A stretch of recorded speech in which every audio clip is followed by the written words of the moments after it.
안녕하세요. 사연을 부탁해입니다. 오늘의 사연을 소개하겠습니다. 남편과 저는 20대 후반에 결혼을 했습니다.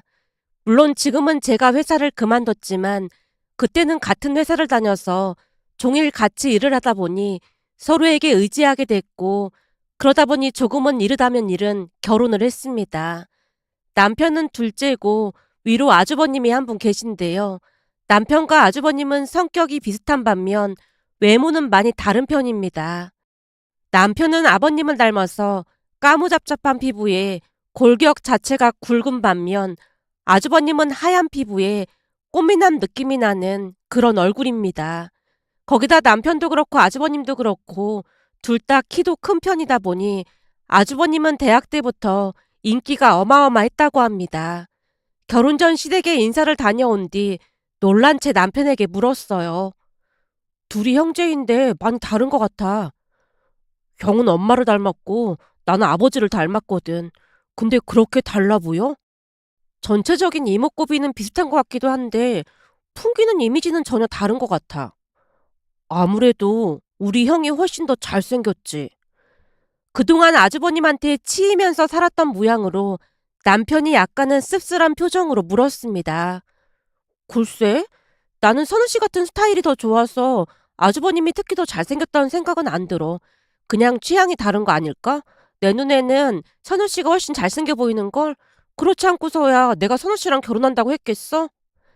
제가 진심을 담아 말을 하자 남편 입가에 미소가 번졌습니다. 정말이야? 그럼 정말이지.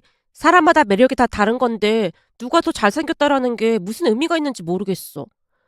그래도 연주가 그렇게 말해주니까 기분은 좋네. 사실 사람들이 항상 형이랑 비교를 많이 하다 보니까 좀 그랬거든.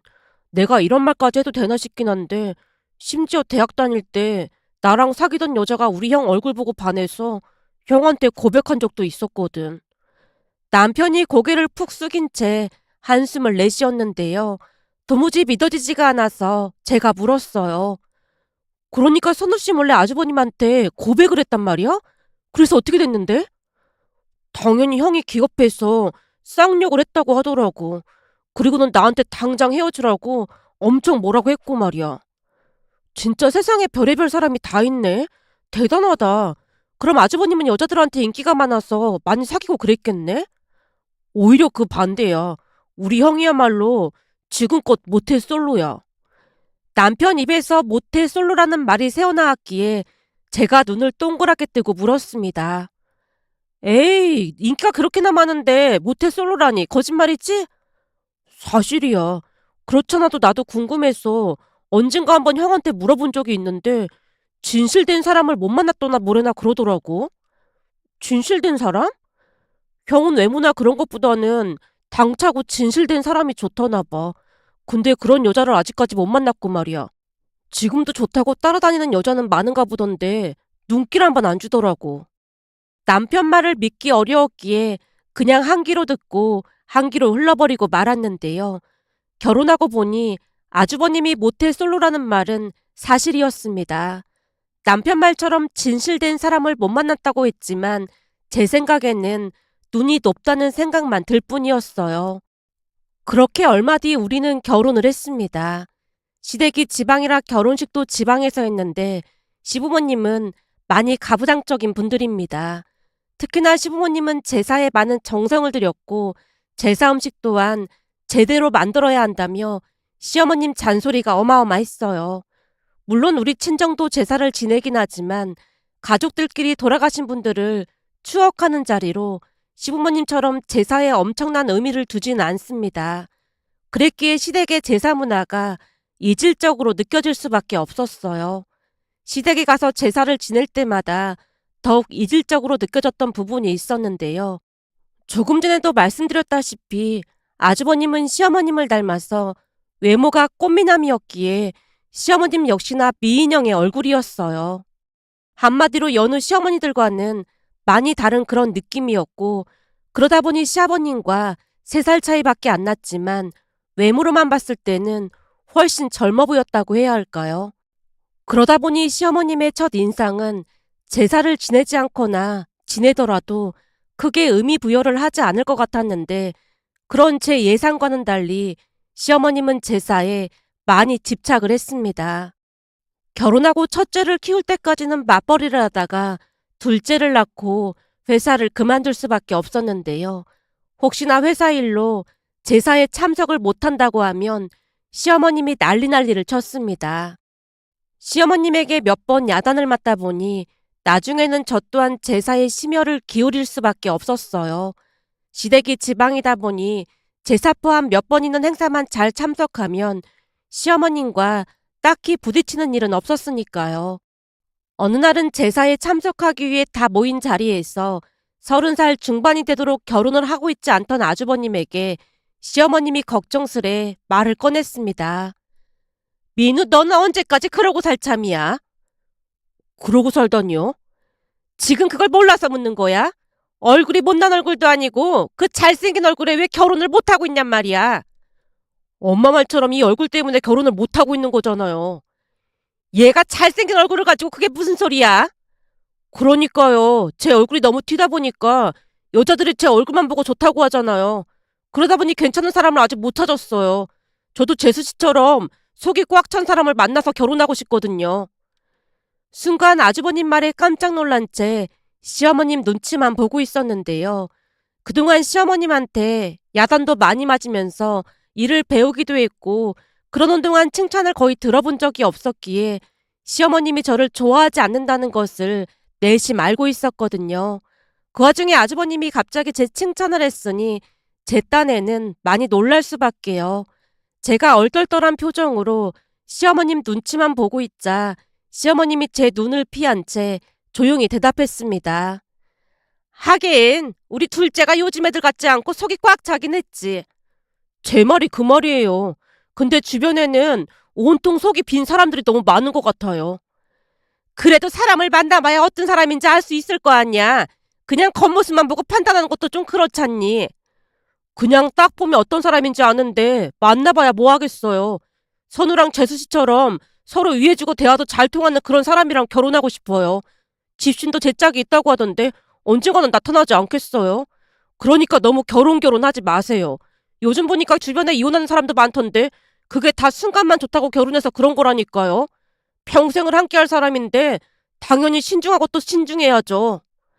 아주버님이 단호한 목소리로 또박또박 말을 하자 시어머님도 더 이상 반박하지 못한 채 그저 긴 한숨만 내실 뿐이었습니다. 그런데 그 뒤 1년 정도가 지난 어느 날 퇴근 후 집에 들어온 남편이 들뜬 목소리로 입을 뗐습니다. 여보, 드디어 형이 결혼할 사람을 데리고 온대. 정말? 드디어 운명의 상대를 찾은 모양이네? 그런가 봐. 다음 달 첫째 주 토요일에 본가로 데리고 온다고 하니까 우리도 내려가 봐야 할 것 같아. 아마 곧 엄마가 당신한테도 연락할걸? 그럼 당연히 내려가 봐야지. 근데 진짜 잘 됐다. 제가 진심으로 축하의 말을 했는데요. 사실 아주버님이 워낙 좋은 분이었던지라 예비 형님도 좋은 분일 것임에 틀림이 없었으니까요. 그렇게 얼마 뒤 약속 날짜가 돼서 전날 미리 시댁으로 내려갔는데요. 다음날 아주버님과 예비 형님이 들어오는 모습을 보며 많이 놀랄 수밖에 없었습니다. 아주버님이 워낙 동안이긴 했지만 그냥 딱 봐도 아주버님보다 나이가 많이 어려 보였으니까요. 시어머님 또한 예비 형님의 모습에 조금 놀랐는지 멈칫한 채 집으로 들어오는 예비 형님을 뚫어져라 바라봤는데요. 살면서 그런 이목구비는 처음 봤다고 할 정도로 예비 형님은 상당히 예쁜 얼굴이었습니다. 그러면서 역시나 아주버님이 눈이 높아서 그동안 결혼을 못했구나라는 생각에 웃음이 새어나오기도 했습니다. 저뿐만 아니라 가족 모두 넋이 나가 있자 아주버님이 당황한 표정으로 물었어요. 아니, 다들 표정이 왜 그래요? 저기, 근데 예비 며느리 나이가 대체 어떻게 되는 거니? 나이 차이가 너무 많이 나는 거 아니니? 사실 6살 차이가 나는데 우리 소희가 워낙 어른스러워서 나이 차이 많이 나는 것도 잘 모르겠어요. 아니, 그럼 우리 둘째가 나이가 더 많은 건데 참 난감하게 됐네. 시어머님이 제 눈치를 살폈는데요. 시어머님 말씀처럼 아주버님과 6살 차이가 났고 남편과는 4살 차이, 그리고 저랑은 3살 차이가 났거든요. 그러니까 제가 나이 많은 동서가 되는 거였기에 어쩌면 조금은 불편할 수도 있겠다 싶었지만 그것도 하기 나름이었기에 제가 급히 입을 뗐습니다. 어머님, 난감할 게 뭐가 있겠어요. 그래도 동서인 네가 나이가 더 많으면 좀 그렇지 않겠어? 아니에요. 불편할 거 없어요. 제가 다시 강조하면서 손사래를 쳤지만 시어머님 얼굴에 걱정이 가득해 보였습니다. 그런데 모두의 걱정과는 달리 예비 형님과 대화를 해보니 속이 꽉 찬 사람임을 알 수 있었는데요. 아주버님 말처럼 나이 차이가 많이 난다는 생각도 들지 않았고 대화도 나름 잘 통했습니다. 성격도 좋아서 가족들과도 금방 친해졌고요. 나중에는 서울로 올라온 뒤 몇 번 더 만나기도 했지만 역시나 참 착하고 예의 바른 사람이라는 생각이 들었습니다. 어느 날은 아주버님과 예비 형님을 만나고 온 뒤 남편이 조심스레 말을 꺼냈습니다. 형수님 말이야, 다행히 괜찮은 것 같지? 그러게, 사실 나도 조금 걱정했었는데 만날수록 좋은 분인 것 같아. 형님 볼 때마다 아주버님이 여지껏 결혼 안 한 이유를 알겠더라니까. 얼굴도 예쁘고 성격도 좋고 그 정도면 진짜 완벽하잖아. 둘이 같이 앉아있는 모습 보니까 선남 선녀가 따로 없더라니까. 근데 형님 볼 때마다 나도 관리를 좀 해야 하는 게 아닌가 싶어. 내가 너무 나이 들어 보이지? 아니거든요. 당신 지금도 예쁘니까 그런 생각하지 마. 내 눈에는 형수님보다 훨씬 예쁘거든. 말이라도 그렇게 해주니까 고맙네. 라며 둘이서 한동안 대화를 나눴는데요. 예비 형님과 맞존대를 하며 지냈기에 저 또한 불편할 게 전혀 없었으니까요. 성격도 좋아서 시부모님과도 문제될 게 없어 보였고요. 그렇게 형님과 아주버님은 축복 속에서 결혼식을 올렸습니다. 결혼식 날 두 사람의 아름다운 모습을 보고 다들 입을 다물지 못했으니까요. 특히나 순백의 웨딩드레스를 입은 형님의 모습은 하늘에서 천사가 내려온 듯한 느낌마저 들었습니다. 결국 결혼식이 끝나고 난 뒤 친척 한 분이 시어머님에게 질투 어린 말을 건넸어요. 내가 지금껏 결혼식을 그렇게나 많이 다녀봤는데 진짜 선남 선녀가 따로 없네. 특히나 맏며느리가 어쩜 그리도 예쁠 수가 있어. 근데 얼굴이 너무 예쁘면 조용할 날이 없다고 하던데 피곤한 일도 많을 것 같네. 형님, 남의 잔치에 와서 그게 무슨 말이에요? 동서도 알다시피 그동안 민우한테 여자들이 좀 많이 꼬였어. 물론 민우야 한눈 팔고 그런 성격이 아니니까 걱정이 없겠지만 맏며느리가 예뻐도 너무 예쁘잖아. 저러면 일이 안 생길래 안 생길 수가 없다니까. 거기다 나이도 6살이나 차이가 난다며. 지금이야 신혼이라 좋아서 별 문제 없겠지만 시간이 지나봐. 얼굴이 저렇게 예쁜데 남자들이 가만 놔두겠어? 형님, 지금 결혼식에 와서 그걸 말이라고 하는 거예요? 순간 이성을 잃은 시어머님이 버럭하자 친척분도 당황한 것인지 바로 사과를 했어요. 아니 그러니까 내 말은 동선의 맏며느리가 너무 예쁘다 그 말인 거지. 저렇게 예쁜 사람이 제사나 그런 걸 챙기기나 하겠어. 둘째가 그랬으면 차라리 나았을 텐데 맏며느리가 그러니 나중에 제사밥 얻어먹긴 힘들겠다. 그 말을 하는 것뿐이잖아. 근데 요즘 젊은 사람들이 제사 지내주고 그러겠어. 그냥 해본 말이니까 너무 신경 쓰지 말라고. 라며 친척분이 급히 발걸음을 재촉하는 모습을 보다가 남편에게 조용히 물었어요. 여보, 저분은 누구라고 했지? 먼 친척인데 원래 시기 질투 그런 게 좀 많은 편이야. 아무래도 형이랑 형수님 보고 질투나서 그런 것 같은데 하루 이틀도 아니고 엄마는 저런 걸 왜 예민하게 받아들이는지 모르겠네. 남편이 답답하다는 듯이 한숨을 내쉬었습니다. 그렇게 결혼식이 끝난 뒤 형님과 아주버님이 신혼여행에서 돌아온다는 소리에 다시 시댁으로 향했는데요. 식사하고 과일을 준비하던 중 역시나 시어머님이 형님을 앉혀놓고 말했습니다. 그때도 말했지만 니들끼리만 잘 살면 우리는 다 괜찮으니까 둘이 아끼면서 잘 살도록 하고 혹시 들었는지 모르겠지만 우리 집은 집안 행사가 그렇게 많지 않으니까 그 제사랑 명절 그리고 우리 생일 정도만 챙기면 될 거야. 제사 날짜랑은 네 동서가 잘 알고 있을 테니까 물어봐서 챙기면 된다. 우리 집에 제사가 많은 것도 아니고 2번밖에 없으니까 꼭 챙겼으면 좋겠구나.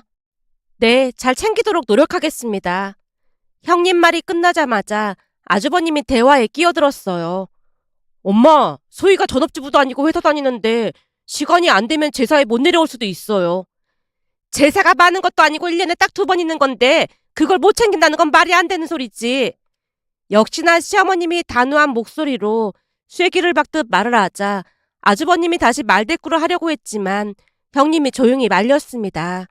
사실 그때까지는 시어머님과 형님에게 무슨 큰 문제가 발생할 것 같진 않았어요. 하지만 첫 제사에 기가 막힌 일이 일어났습니다. 우선 제가 제사 한 달 전에 형님에게 먼저 전화를 했어요. 형님, 다음 달 마지막 주 수요일이 할아버님 제사예요. 미리 말씀은 드려야 할 것 같아서요. 네, 알겠어요. 저도 내려가 보려고 노력은 해보겠지만 말일에는 조금 바쁠 수가 있어서 시간을 한번 봐야 할 것 같아요. 근데 어머님께서 제사를 엄청 강조하시는 것 같던데 일 때문에 못 내려가도 화를 내실까요? 이런 말씀 드려도 될지 모르겠지만 저도 결혼 직후에는 맞벌이 했었거든요. 그러다 보니까 어느 날은 회사 일 때문에 못 내려간다고 연락드렸더니 노발대발 어찌나 화를 내시던지 일 끝내고 부랴부랴 내려간 적도 있었어요. 시부모님께서 이상하게 제사에 많이 집착하고 엄청 중요하게 생각하시는데 아마도 형님이 맏며느리다 보니까 더욱더 압박을 할 수도 있을 것 같아요. 사실 저만 내려가서 음식해도 큰 문제는 없거든요. 그럴 것 같았어요. 암튼 가능하면 제사 참석해보도록 노력해볼게요. 라며 형님이 전화를 끊었는데요. 그때까지도 대수롭지 않게 생각하고 말았습니다. 그런데 제사를 앞둔 며칠 전 형님에게서 또다시 전화가 왔습니다. 동서, 혹시 시댁에 언제 내려가실 거예요? 전날 점심때쯤 내려갈 것 같아요. 그때도 말했지만 저도 내려가려고 했는데 회사에서 갑자기 출장이 잡혔지 뭐예요. 다른 사람을 보내보려고 했는데 마땅한 사람이 없다 보니까 제가 가야 할 것 같더라고요. 동서한테 미안해서 어떡하죠? 아니에요. 저는 괜찮아요. 근데 어머님이 난리치실 것 같은데 어머님이랑 통화는 하신 거예요? 어머님께는 제가 따로 연락드릴게요. 동서한테 제일 미안하네요. 형님의 진심이 고스란히 전해져 왔기에 안쓰러운 마음마저 들었는데요.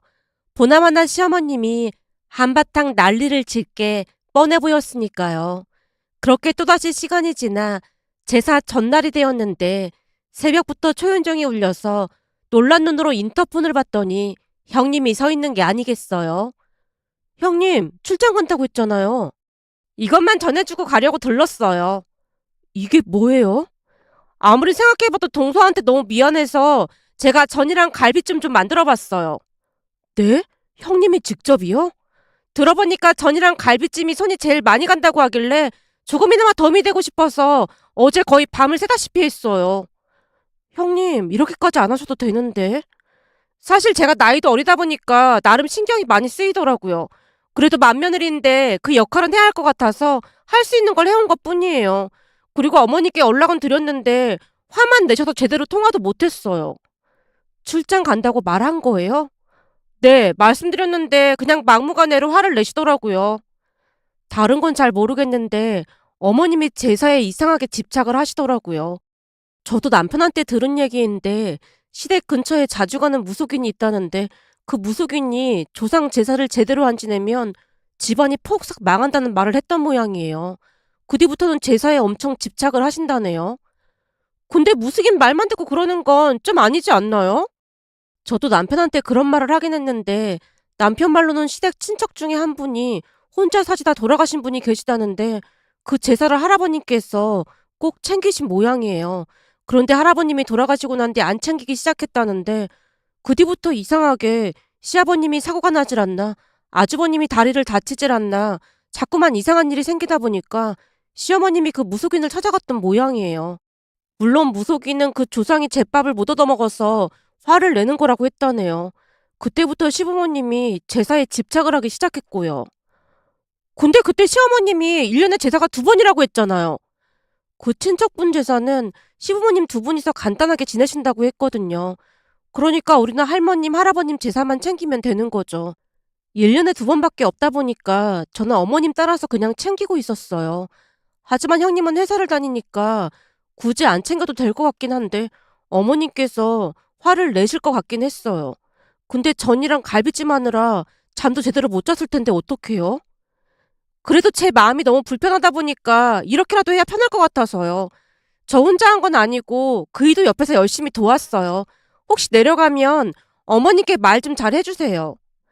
형님의 마음 씀씀이에 큰 감동을 받을 수밖에 없었기에 그날 시댁에 내려가자마자 시어머님에게 말했습니다. 어머님, 이거 형님이 잠도 못 자고 만들어서 새벽에 가지고 왔더라고요. 그럴 시간에 내려와서 제사 지내는 거 배워야지. 첫 제사부터 빠진다는 게 말이 되는 소리야?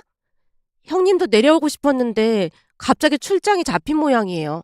저 혼자서도 충분히 할 수 있으니까 제가 빨리 할게요. 출장 그것도 다 거짓말하는 거다. 그게 다 내려오기 싫어서 그런 거라니까. 시어머님이 잔뜩 성난 얼굴로 소리치다가는 형님이 보낸 전을 하나 꺼내서 드시더니 미간을 잔뜩 찌푸리고는 싱크대에 냅다 부어버렸습니다. 그 모습에 남편이 화들짝 놀란 채 외쳤어요. 엄마, 지금 뭐 하는 거예요? 제사 음식은 정성이 잔뜩 들어가야 하는 법인데 제사 음식을 이따위로 하는 게 말이나 되는 소리야? 그래도 만든 사람 성의가 있는데 그렇게 버리면 어떡해요? 남편이 시어머님을 말렸지만 시어머님은 들은 척도 하지 않았습니다. 결국 형님이 해온 전과 갈비찜은 맛도 못 본 채 그대로 음식물 쓰레기통으로 직행했고 제사가 끝나고 집으로 돌아오던 중 남편에게 조용히 말했어요. 여보, 형님이 주신 전이랑 갈비찜 어머님이 버리셨잖아. 그거 아주버님한테 절대 말하지 마. 알면 엄청 기분 나쁠 거야. 당연하지. 근데 내가 보기엔 엄마가 너무 심했어. 나중에 형수님한테 된통 당하지 않을까 몰라. 형님도 엄청 착해 보이던데 설마 그러려고. 형이 언젠가 한번 말한 적 있잖아. 형수님이 평소에는 순한 양이지만 뭔가 수틀리면 아무도 못 말린다고. 내가 보기엔 엄마가 저기서 멈춰야 할 텐데 걱정이야. 근데 당신도 알다시피 엄마가 그 조절을 잘 못하잖아. 어제도 형수님이 보낸 음식 버리는 것 봐봐. 아마도 곧 폭풍우가 몰아칠지도 몰라. 남편이 어찌나 심각한 표정으로 말을 하던지 더 이상 대꾸하지 않았습니다. 그렇게 일주일이 지난 어느 날 시어머님이 호출해서 시댁으로 내려갔습니다. 형님과 아주버님까지 불렀다는 말에 남편이 불만스레 말을 꺼냈어요. 우리는 제사 때 내려갔다 왔는데 왜 또 부르는 건지 모르겠어. 어머님이 원래 가족의 그런 걸 엄청 중요하게 생각하시잖아. 가족은 뭐든지 함께 해야 하는 거라고 하셨으니까 우리도 같이 부르신 거겠지. 엄마가 형수님한테 한 소리 하려고 부르는 게 확실한 것 같지? 그런 것 같긴 해. 나도 잘은 모르지 뭐. 라며 잠시 후 시댁에 도착을 했는데요. 형님과 아주버님이 우리보다 먼저 도착을 한 모양인지 시어머님과 대화를 나누고 있었어요. 우리가 집 안으로 들어가자 시어머님이 불만스레 말을 꺼냈어요. 네가 맏며느리니까 제사에는 꼭 참석을 하라고 했어 안 했어? 맏며느리가 안 오는 바람에 내가 네 일까지 쇠가 빠지게 했잖니? 어머님, 그래서 제가 전이랑 갈비찜 해서 보내드렸는걸요? 제사 음식을 누가 그따위로 하니? 원래 제사 음식이라는 건 정성이 들어가야 하는 거다. 근데 어디서 대충 해서 제사 음식을 만들어 보내? 어머님, 그거 대충 한 거 아니고 제 나름대로 밤새도록 정성 들여 만든 음식이에요. 그때쯤 형님도 잔뜩 화가 난 모양으로 시어머님에게 말대꾸를 하고 있었어요. 그런데 형님의 말대꾸에 화를 이기지 못한 시어머님이 버럭 외쳤습니다. 그따위 음식을 제사상에 어떻게 올려? 내가 그거 다 내다 버렸다. 네? 그걸 다 버리셨다고요? 형님과 아주버님이 우리를 번갈아가며 바라봤고 우리가 안절부절 못한 채 서 있었는데요. 아주버님이 발큰한 채 소리쳤습니다. 진짜 우리가 만든 음식을 그냥 버렸단 말이에요? 그 갈비찜도 비싼 한우로 정성 들여 만들었는데 어떻게 그걸 그냥 버릴 수가 있어요? 그리고 산 사람이 중요한 거지.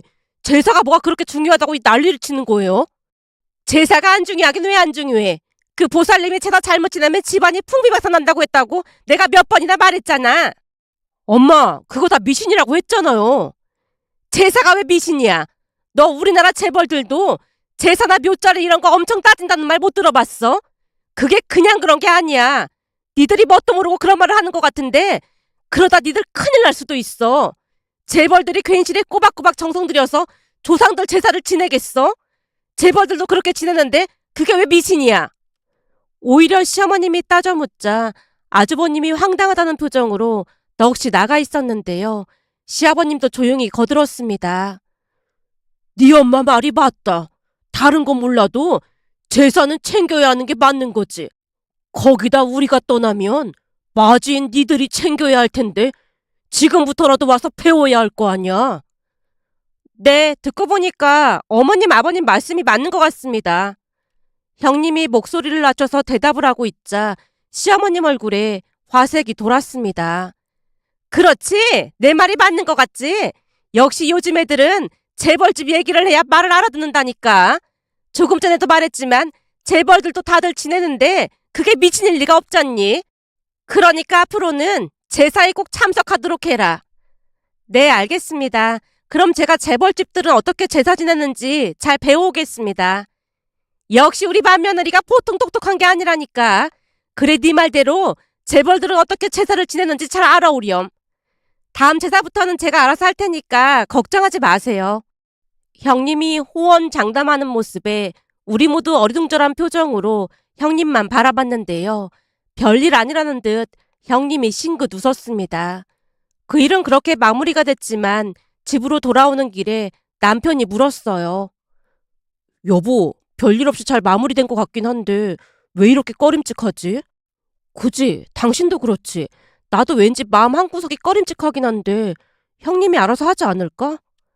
그 문제에 대해 더 이상 말을 하고 싶지 않아 애써 모른 척 했습니다. 그런데 그 뒤 몇 달이 지나갔고 또다시 할머님 제삿날이 다가와서 형님에게 연락을 했어요. 형님, 다음 달에 할머님 제사인 거 알고 계신 거죠? 그럼요. 잘 알고 있어요. 그렇잖아도 동서한테 연락드리려고 했는데 그동안 제가 재벌집 제사에 대해서 엄청 열심히 공부했거든요. 재벌집 제사요? 그때 어머님께서 재벌집 제사를 언급하셔서 제가 배워오겠다고 했잖아요. 그럼 진짜 재벌집 제사를 배우셨다는 말인 거예요? 당연하죠. 제가 알아서 할 테니까 동서는 그냥 지켜만 보면 될 겁니다. 형님이 알 수 없는 말을 하고 있었기에 당황스러울 수밖에 없었는데요. 자세히 물어볼 수도 없는 노릇이었기에 그냥 알았다고 한 뒤 전화를 끊었습니다. 그렇게 얼마 뒤 할머님 제삿날이 되었고 아침을 먹은 뒤 쉬엄쉬엄 시댁에 내려갔는데요. 시댁 마당에 주차를 하다가 놀라서 눈이 휘둥그레지고 말았습니다. 그도 그럴 수밖에 없었던 것이 시댁에 모르는 사람들이 분주히 음식을 만들고 있었고 형님과 아주버님 그리고 시부모님까지 곱게 한복을 차려입고 계셨거든요. 그 모습에 후다닥 들어갔더니 형님이 활짝 웃으며 반겼습니다. 어서 와요. 동서랑 서방님도 방에 가서 한복으로 갈아입고 오세요. 한복이요? 네, 제가 확인해보니까 재벌집에서는 제사 지낼 때 한복을 입고 지낸다고 하더라고요. 근데 이분들은 누구세요? 이분들은 재벌과 같은 부잣집 제사 지낼 때 도움을 주시는 분들이라고 하셔서 제가 비싼 돈 주고 어렵게 모셨어요. 모시기 얼마나 힘들었는지 모른다니까요. 네? 제사 도와주시는 분들이요? 맞아요. 어머니께서 재벌과 제사 예법을 배워오라고 하셔서 제가 열심히 알아왔잖아요. 근데 어머니 말씀처럼 재벌들은 뭐가 달라도 다르더라고요. 그러니까 서방님이랑 동서도 얼른 옷 갈아입고 나오세요. 그 순간 시부모님 얼굴을 살폈더니 이미 사색이 되어 있었습니다. 제가 한복을 갈아입고 나와서 형님에게 물었어요. 형님, 이제는 뭘 해야 하는 거예요? 동서는 저기 저분들 일하는 거 옆에서 지시만 해주면 될 것 같아요. 나머지는 일하시는 분들이 알아서 하실 거예요. 아, 그래도 뭐라도 해야 하지 않을까요? 제가 그것도 알아봤더니 재벌가에서는 며느리들한테 일을 시키거나 하지도 않고 지금처럼 일하시는 분들에게 전적으로 맡긴다고 하더라고요. 그러니까 우리는 물어보는 거에 지시만 하면 될 것 같아요. 어머님께서 전체적으로 총괄을 맡아주실 거예요. 그렇죠, 어머님? 어? 그렇긴 한데 이건 너무 심한 거 아니니? 심하다니요? 어머님께서 제사가 엄청 중요하다고 재벌가 제사를 배워오라고 하셨잖아요. 매년 이렇게 제사 지내면 돌아가신 할머님 할아버님께서 후손들의 정성이 갸륵하다고 만복을 내려주시지 않겠어요? 이렇게 한 몇 년만 지내면 우리도 재벌 되는 거 순식간이라니까요. 아무리 그래도 우리가 지금 재벌도 아닌데 이렇게 많은 사람들을 쓸 게 뭐가 있어. 그리고 이 재료값이 다 얼마인 거니? 조상님 제사인데 당연히 예를 갖춰서 최선을 다해야 하는 게 맞는 거죠. 두 분은 그냥 재벌될 생각만 하고 계시면 됩니다. 형님이 의기양양한 표정으로 말을 하면 할수록 시부모님 표정이 말이 아니었는데요. 시어머님은 혼이 반쯤 나가 있는 모습이었다고 해야 할까요? 그렇게 잠시 후 예법에 맞춰서 제사를 지냈고 일하는 분들이 설거지까지 전부 한 뒤 돌아가자마자 형님이 시어머님에게 청구서를 들이밀었습니다. 어머님, 우선 일하신 분들 일당이랑 재료값은 제 돈으로 계산했으니까 어머님께서 제 통장에 다시 입금해 주시면 될 것 같습니다. 뭐? 이 돈을 전부 달라는 말인 거야? 당연하죠. 제가 알아봤더니 재벌가에서는 시부모님이 모든 제사 비용을 내는 건 물론이고 며느리들 수고했다고 용돈도 몇백만 원씩 준다고 하더라고요. 그치만 우리는 아직 재벌은 아니니까 동서랑 저한테 용돈까지는 주실 필요 없을 것 같고 오늘 일한 사람들 일당이랑 재료값만 보내주시면 될 것 같습니다. 내가 사람을 부르라고 한 것도 아니고 네가 불렀으면서 왜 우리한테 돈을 내라 말아야? 어머님, 그 보살님의 제사는 정성을 들여서 지내라고 했다면서요. 그래서 어머니께서 저한테 재벌과 제사를 공부해 오라고 하셨고요. 열심히 공부해서 그렇게 한 건데 왜 화를 내시는 거예요? 회사까지 다니면서 어머님 말씀 받들고자 정말 열심히 알아본 건데 제 성의도 무시하시고 정말 너무하세요. 형님이 눈물까지 글썽이고 있자 아주버님이 끼어들었습니다. 엄마, 맏며느리가 이거 알아보느라고 얼마나 고생을 했는지 모르죠? 여기저기 물어보고 잡지사 기자한테까지 찾아가서 어려운 정보 알아낸 거예요. 그런 사람한테 엄마가 그런 식으로 말하면 어떡해요? 그러니까 우리가 평생 재벌이 못 되는 거 아니겠어요? 거참 미치겠네. 알았어. 내일 보내줄 테니까 그만들 좀 해. 시어머님이 잔뜩 화가 난 채 방으로 들어가 버렸습니다. 그리고 다음날 우리는 일찍 서울로 올라왔는데요. 너무나 궁금한 나머지 형님에게 전화를 해서 물었어요. 형님, 어머니께서 돈 보내셨어요? 네, 통장 입금된 거 확인했어요. 진짜요? 형님 진짜 대단하세요. 어떻게 그런 생각을 하신 거예요? 저는 그냥 어머님께서 제사에 너무 집착하시는 것 같길래 그런 것 뿐이에요. 거기다 불합리하다는 생각이 들어서 그랬던 것 뿐인데 사실 어머님께 돈을 받긴 했지만 나중에 돌려드릴 생각이에요. 근데 확실한 건 앞으로 제사 때문에 동서도 힘들게 하진 않을 거예요. 근데 그 재벌가가 그렇다는 건 진짜예요? 그거요? 사실은 저도 잘 몰라요. 그냥 어디선가 주워들은 얘기를 한 것뿐이에요. 진짜요? 근데 어제 오신 분들은 진짜 같던데? 그분들이랑 미리 말을 맞춘 거라 그래요. 형님 진짜 대단하네요. 라며 제가 몇 번이나 감탄을 했는지 모른답니다. 그런데 형님의 방법이 통했던 것일까요? 그 뒤부터 시부모님이 더 이상 제사를 강요하지 않았습니다. 그렇다고 형님과 제가 제사를 모른 척했다는 말은 아닙니다. 다만 예전처럼 회사에 급한 일이 있든 말든 무조건 내려와서 제사를 지내라는 말은 더 이상 하지 않고 계신답니다. 며칠 전에도 시어머님에게서 전화가 왔는데요. 예, 다음 달 제사가 있는데 혹시 시간 괜찮니? 네, 저는 괜찮습니다. 그래? 아니 바쁘면 굳이 내려올 거 없고 시간 괜찮으면 내려오면 고맙고. 시어머님이 눈치를 보며 전화를 끊었습니다. 그 모습을 보며 아무리 중요한 가족 행사일지라도 조금만 융통성 있게 서로를 배려한다면 보다 행복한 가족이 될 수 있지 않을까 하는 생각이 들어 이렇게 글 남겨봅니다. 오늘의 사연은 여기까지였습니다. 즐겁게 보셨다면 구독, 좋아요 부탁드립니다. 고맙습니다.